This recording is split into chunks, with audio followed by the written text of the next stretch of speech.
બાપા સીતારામ ને જય માતાજી। આપણે જો બનાવવું છે દૂધીનું શાક અને રોટલી। તે આપણે દૂધી જો ધોઈને લઈ લીધી છે। હવે આપણે સાલ ઉખાડી નાખીએ।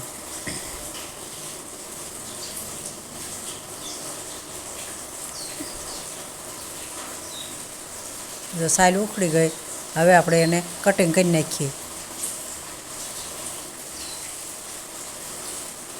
કટિંગ થઈ ગયું છે। હવે આપણે એને એક લોટો નાખીને પાણીથી ધોઈ નાખીએ એટલે પીળું પાણી નીકળી જાય। હવે જો આપણે એને વઘારી નાખીએ।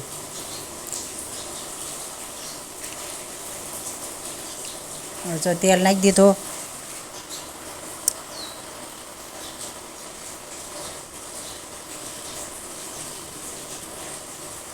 તેલ આવી ગયું છે। હવે આપણે રાઈ નાખી દઈએ।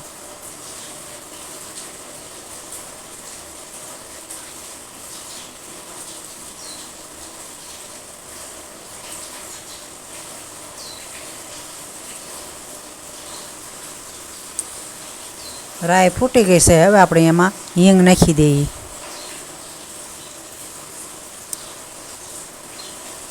હવે આપણે એમાં દૂધી નાખી દઈએ અને દૂધીને સારી કકડવા દેવાની છે।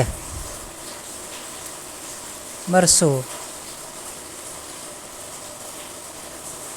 ધાણા જીરું, હળદર,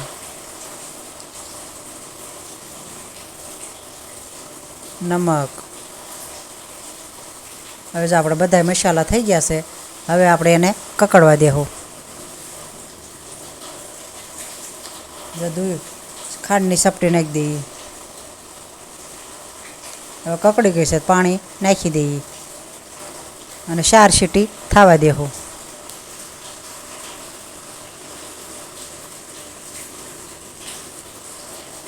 શાક બને તે આપણે રોટલી બનાવી નાખવી। હવે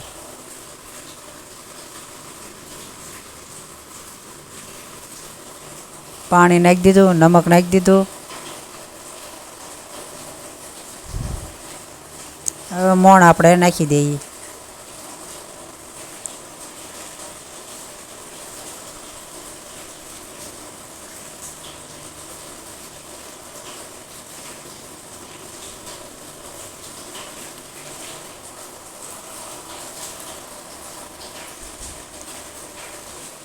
જો આપણે લોટ સાળી નાખ્યો।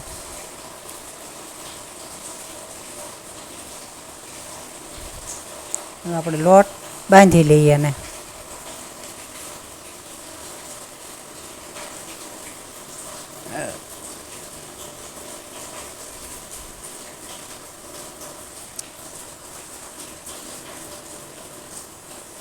આપણે જો હવે લોટ બંધાઈ ગયો છે।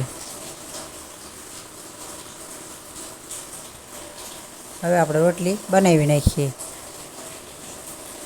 તાવડી મૂકી દીધી છે।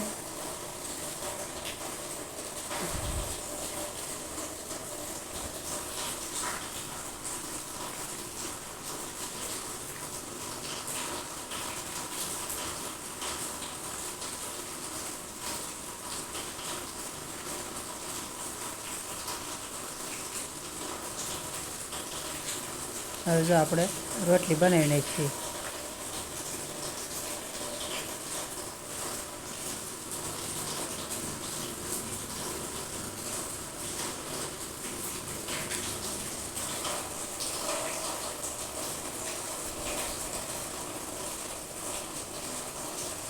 તાવડી તપી ગઈ છે। હવે રોટલી નાખી દઈએ। તો આપણે રોટલી બધી બની ગઈ છે। હવે આપણે હમણાં જમવા બેસી જઈશું।